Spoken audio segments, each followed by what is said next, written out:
లూకా సువార్త 9వ అధ్యాయము మొదటి వచనం. ఆయన తన 12 మంది శిష్యులను పిలిచి సమస్తమైన దయ్యముల మీద శక్తిని, అధికారమును, రోగములు స్వస్థపరచు వరమును వారికి అనుగ్రహించి దేవుని రాజ్యమును ప్రకటించుటకును రోగులను స్వస్థపరచుటకును వారిని పంపెను. Praise the Lord. వారిని పంపెను. లూకా సువార్త 9వ అధ్యాయము 6వ వాక్యాన్ని మనం చూసినప్పుడు, శిష్యులు బయలుదేరి అంతటను దేవుని రాజ్యము గురించి సువార్త ప్రకటిస్తున్నారు. రోగులను స్వస్థపరచుచు గ్రామములలో సంచారం చేసిరి. దేవుడు దైవజనులకు దెయ్యాల మీద అధికారమును, దెయ్యాల మీద శక్తిని, స్వస్థపరిచే వరమును, అనేక అద్భుతమైన స్వస్థతలు, ఆశ్చర్యమైన కార్యాలు దైవజనుల ద్వారా దేవుడు జరిగిస్తున్నాడు. దైవజనుల ద్వారా దేవుడు అద్భుతాలు చేస్తున్నాడు. దైవజనుల ద్వారా దేవుడు సూచక్రియలు జరిగిస్తున్నాడు. నా ప్రియమైనటువంటి దేవుని బిడ్డలారా, ఈరోజు ప్రత్యేకంగా మీతో మాట్లాడుచున్నాడు యేసయ్య. దైవజనుడు దేవుని చేత నియమించబడుతున్నప్పుడు, దైవజనుడు దేవుని చేత పిలువబడుతున్నప్పుడు, పిలిచినటువంటి దేవుడు దేవుని చేత పిలువబడ్డటువంటి దైవజనులకు, దేవుని సేవకులకు అధికారం ఇస్తున్నాడు. ఏంటి అధికారం అంటే? దెయ్యాలు వెళ్ళగొట్టే అధికారము, రోగములను స్వస్థపరిచే అధికారము, అనేకమైన అద్భుతాలు, సూచక క్రియలు జరిగించే ఆ అధికారమును దేవుడు ఇస్తున్నాడు. యేసయ్య చేయవలసినటువంటి అద్భుతాలను తన శిష్యులకిచ్చి పంపిస్తున్నాడు. 12 మంది శిష్యులకు కూడా దేవుని రాజ్యాన్ని ప్రకటిస్తూ, పాప క్షమాపణ గురించి, మారు మనసు గురించి బోధిస్తూ, దేవుని రాజ్యము గురించి చాలా విస్తారముగా ప్రకటిస్తున్నారు. యేసుక్రీస్తు 12 మంది శిష్యుల ద్వారా జరిగించిన అద్భుతాలు, సూచక క్రియలు, తన యందు విశ్వాసం ఉంచినటువంటి తన దేవుని కృప చేత పిలువబడ్డ దైవజనులకు కూడా అదే అధికారం ఇస్తున్నాడు. 12 మంది శిష్యులకు అధికారం ఇచ్చాడు. అలాగనే యేసుక్రీస్తులో విశ్వాసం ఉంచినటువంటి దేవుని చేత పిలువబడ్డ దైవజనులకు అదే అధికారం ఇస్తున్నాడు. హెబ్రీయులకు రాసిన పత్రిక 13వ అధ్యాయము 8వ వచనంలో, యేసుక్రీస్తు నిన్న నేడు ఒక్కటే రీతిగా ఉన్నాడు, అవును యుగ యుగములకును ఒక్కటే రీతిగా ఉండును. Praise the lord. హల్లెలూయా. యేసయ్య మనతో మాట్లాడుచున్నాడు. యేసుక్రీస్తు నిన్న నేడు ఒక్కటే రీతిగా ఉన్నాడు. ఆది అపోస్తలులు యేసు ప్రభు చేత నియమించబడి పిలువబడ్డటువంటి దేవుని నామములో పిలువబడ్డ శిష్యులు 12 మందికి ఎటువంటి అధికారం ఇచ్చాడో, యేసుక్రీస్తులో విశ్వాసం ఉంచి దేవుని చేత పిలువబడ్డటువంటి దేవుని సేవకులకు అదే అధికారం ఇస్తున్నాడు. దేవుడు మార్పు లేనివాడు, నిన్న నేడు ఒక్కటే రీతిగా ఉన్నాడు. ఆనాడు 12 మంది శిష్యులకు ఇచ్చిన అధికారము ఈరోజు దేవుడు అధికారం ఇస్తున్నాడు. నా పరిచర్యలో, నేను చేస్తున్న సేవలో నాకు ఇచ్చిన అధికారము, దెయ్యాలను వెళ్ళగొట్టే అధికారం ఇచ్చాడు, రోగులను స్వస్థపరిచే అధికారం ఇచ్చాడు, దేవుని రాజ్యాన్ని ప్రకటించే, సువార్త ప్రకటించే ఆ హక్కును, ఆ అధికారమును ఇచ్చాడు. దేవుడి ద్వారా జరిగినటువంటి అధికారం, దేవుడు ఆయన నియమించిన సేవకులకు, దేవుడు నియమించిన అభిషక్తులకు, దేవుడు నియమించినటువంటి దైవజనులకు అభిషేకం ఇచ్చి, వరాలిచ్చి, కృపతో నింపి, దయ్యాలు వెళ్ళగొట్టే అభిషేకము, రోగులు స్వస్థపరిచే అభిషేకము, పరలోక రాజ్య సువార్త ప్రకటించే అభిషేకాన్ని ఇచ్చి పంపిస్తున్నాడు. దేవుని చేత నియమించబడుతున్న దైవజనులు దేవుని రాజ్యాన్ని ప్రకటిస్తారు, అద్భుతాలు గురించి చేస్తారు, స్వస్థపరుస్తారు. దేవుని చేత నియమించబడ్డ దైవజనులు డబ్బు కొరకు, ధనము కొరకు మోసం చేయరు. ఆది అపోస్తలులు మనం చూస్తే వాళ్ళు దేవుని కొరకు వాళ్ళు హతసాక్షులయ్యారు. దేవుని కొరకు వారు త్యాగం చేశారు. వారికున్న డబ్బంతా కూడా దేవుని కొరకు ఖర్చు పెట్టారు. అనేక అపోస్తలులు, అనేక సేవకులు దేవుని కొరకు తన ధనాన్ని, వారికి ఉన్నటువంటి డబ్బును దేవుని పరిచర్యలో వాడటం జరిగింది. నిజమైనటువంటి సేవకుల్ని మనం గుర్తిరిగి వారు ఆత్మతో ఉన్నారా? అభిషేకించబడ్డారా? దేవుని కొరకు ప్రయాసపడేవారైనా? వారిలో దేవుని కొరకు ఆ ధనాన్ని, ఆ డబ్బుని పరిచర్య కొరకు ఖర్చు పెడుతున్నారా? మనం ప్రతిదీ కూడా గ్రహింపు చేసుకొని ఆలోచించాలా. మొదటి యోహాను రాసిన పత్రికలో మనం చూస్తే 4వ అధ్యాయంలో ప్రతి ఆత్మను నమ్మక ఆయా ఆత్మలు దేవుని సంబంధమైనవో కావో పరీక్షించమన్నాడు. లోకములో అబద్ధికులు ఉన్నారు, దేవుని కొరకు నిజమైన సేవ చేసే సేవకులు కూడా ఉన్నారు. చూడటానికి అనేక ప్రజలు అద్భుతాల ద్వారా యేసయ్యను వెంబడిస్తారు, అద్భుతాల ద్వారా యేసయ్యలో విశ్వాసం ఉంచుతారు. అద్భుతాలు దేవుని రక్షణకు నడిపిస్తున్నాయి. అద్భుతాలు దేవుని కొరకు విశ్వాసం ఉంచేటువంటి ఆ మనసును కలగజేస్తున్నాయి. అందువలన దేవుని సేవకుల ద్వారా అద్భుతాలు జరుగుతాయి, సూచకులు జరుగుతాయి. అది ఎవరి వల్ల అంటే దేవుని చేత పిలువబడ్డ దైవజనుల ద్వారా మాత్రమే జరుగుతాయి. పరిస్థితులు ఎదురవుతున్నాయి. బైబిల్ చాలా స్పష్టంగా చెప్తుంది, నిజమైన సేవకులు దేవుని కొరకు ప్రాణం పెడతారు. వారి దగ్గర ఉన్నదంతా కూడా దేవుని కొరకు వ్యయం చేస్తారు, ఖర్చు పెడతారు. వారు స్వలాభమును అపేక్షించరు. స్వలాభం కొరకు బోధించే బోధలు ఉన్నాయి, దేవుని రాజ్యానికి చేర్చే బోధలు కూడా ఉన్నాయి.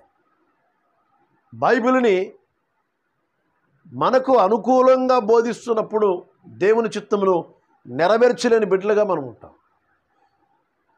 దేవుని వాక్యమును నీకు అనుకూలంగా మార్చుకోవద్దు.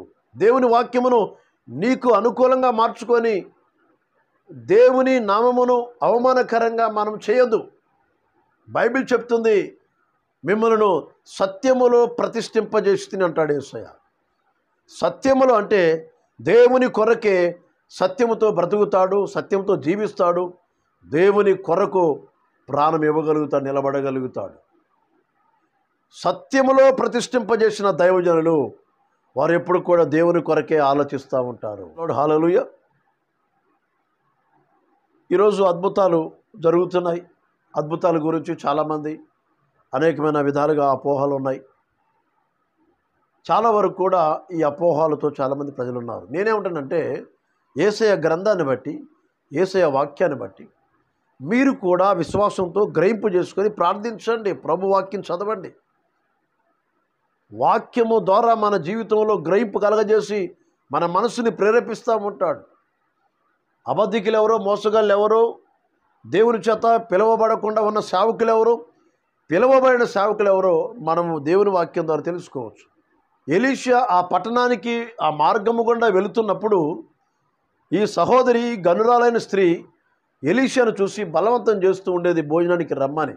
ప్రభు చెప్తారు మత్తయి సువార్తలో, నేను ఆకలిగా ఉన్నప్పుడు నాకు భోజనం పెట్టారు, వస్త్రం లేనప్పుడు నాకు వస్త్రాలు ఇచ్చారు, రోగముతో ఉన్నప్పుడు నన్ను ఆదరించారు అని చెప్తాడు. ప్రభా, నువ్వు ఎప్పుడు ఆకలిగా ఉన్నావు, నువ్వు ఎప్పుడు బట్టలు లేకుండా ఉన్నావు, నువ్వు ఎప్పుడు అనారోగ్యంతో ఉన్నావు అని అడిగినప్పుడు ప్రభు చెప్తాడు, నా పేరిట దైవజనుడు, నా పేరిట సేవకుడు, నేను పిలువబడ్డ ఆ సేవకుడు, మీరు నా పేరిట ఆ సేవకుడికి బట్టలు ఇస్తే నాకు ఇచ్చినట్లు, ఆహారం పెడితే ఆ సేవకుడికి నాకు పెట్టినట్లు, కానుకిస్తే డబ్బులు ఇస్తే నాకు ఇచ్చినట్లు అని ప్రభు చెప్తాడు. దేవుడు శక్తివంతుడు, దేవుడు బలవంతుడు. నీ జీవితంలో యేసయ్య సేవకుడి ద్వారా అద్భుతాలు చేస్తాడు. దేవునికి చెందవలసిన మహిమను, ఘనతను ఏ సేవకుడు కూడా దొంగిలించకూడదు. అద్భుతాలు మనం చేసేది దేవుడే చేస్తున్నాడు. మనం ఒక పాత్ర, దొంగిలించకూడదు. అద్భుతం జరిగించేది యేసయ్య, స్వస్థపరిచేది యేసయ్య, విడుదలించేది యేసయ్య, నీ జీవితాన్ని మార్చేది యేసయ్య, పాపాలు క్షమించేది యేసయ్య, నీ హృదయాన్ని మార్చేది యేసయ్య, నీ కుటుంబంలో అద్భుతాలు సూచక్రియలు జరిగించేది యేసయ్య అని నువ్వు మాటి మాటికి ప్రకటించాలి. నేను అద్భుతం చేశాను, నేను స్వస్థపరిచాను అని నీకై నువ్వు చెప్పుకుంటే నువ్వు అబద్ధికుడిగా, మోసగాడిగా ఉంటావు. స్వస్థపరిచేది యేసయ్య, విడిపించేది యేసయ్య, ఆరోగ్యం ఇచ్చేది యేసయ్య, పాపాలు క్షమించేది యేసయ్య, హృదయాన్ని మార్చేది యేసయ్య. యేసుక్రీస్తు మాత్రమే అద్భుతాలు చేసేవాడు. ప్రైజ్ ది లార్డ్, హల్లెలూయా. మీకా గ్రంథములో 7వ అధ్యాయములో 15వ వచనములో, నా జనులకు నేను అద్భుతములను కనపరుస్తానని చెప్పిన దేవుడు. అద్భుతాలు దేవుడు చేస్తాడు. స్వస్థపరిచేది దేవుడు, విడుదల కలిగించేది యేసయ్య, రక్షణ ఇచ్చేది యేసయ్య, పాపాలు క్షమించేది యేసయ్య, పరలోకానికి చేర్చేది యేసయ్య. ఆయనలో విశ్వాసం ఉంచిన మన కుటుంబాలు దేవునికి చెందవలసిన మహిమను మనం దొంగిలించకూడదు. ఆయనకే సమస్త ఘనత కలుగునుగాక. ప్రైజ్ ది లార్డ్, హల్లెలూయా. దైవ సేవకుల ద్వారా, దైవ జనుల ద్వారా అనేకమైన సూచక క్రియలు, అద్భుతాలు చేస్తున్నాడు దేవుడు. ఆయనకే మహిమ కలుగునుగాక.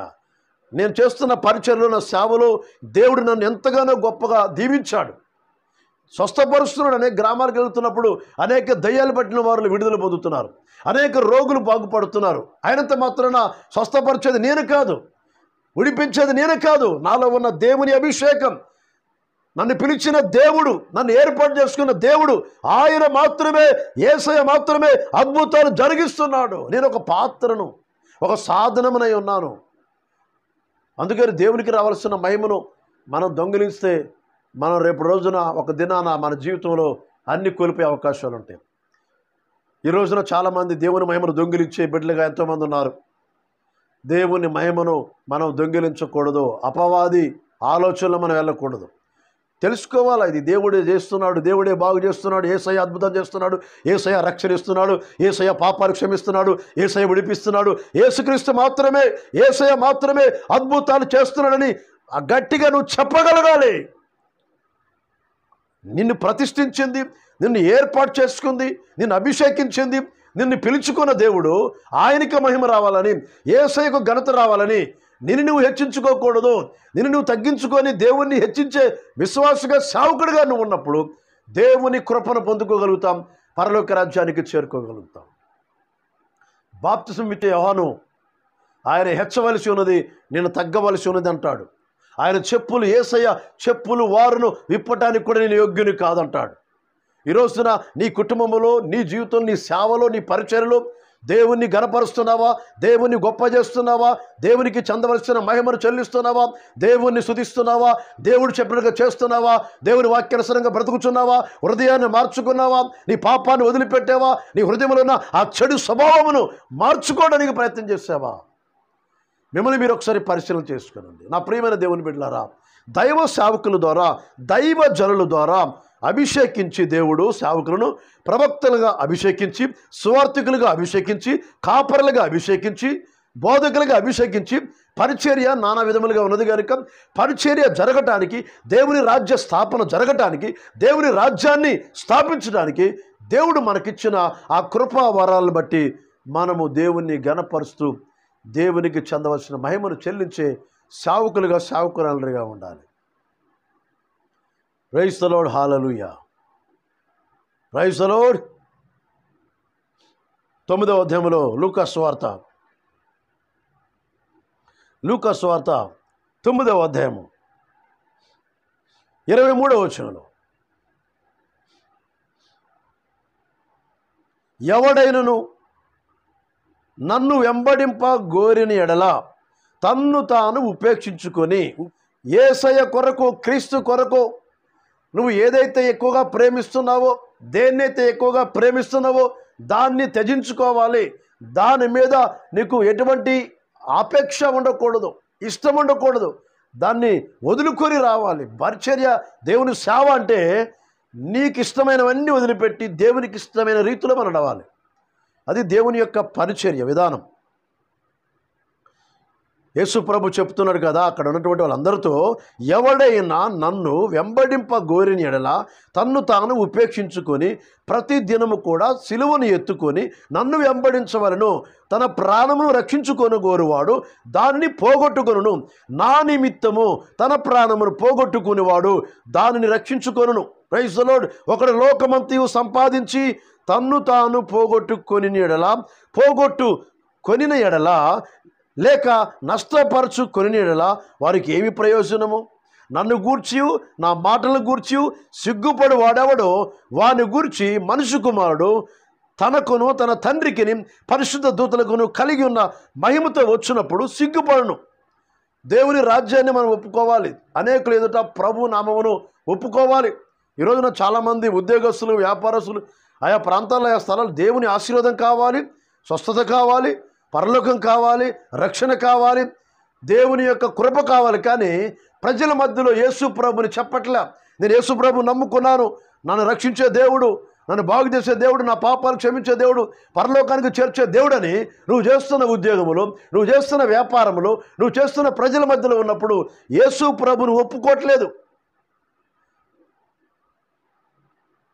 ఒప్పుకోవటం లేదండి. ఎందుకంటే యేసయ్య ఆశీర్వాదం కావాలి, యేసయ్య రక్షణ కావాలి, పరలోకం కావాలి, దేవుడిచ్చే ఆరోగ్యం కావాలి. ప్రజల మధ్యలో యేసయ్యను ఒప్పుకోకుండా ఉన్నారో వారు ఒక రోజున దేవుని రాజ్యములో ప్రవేశించకుండా ఉండే అవకాశాలు ఉంటాయి.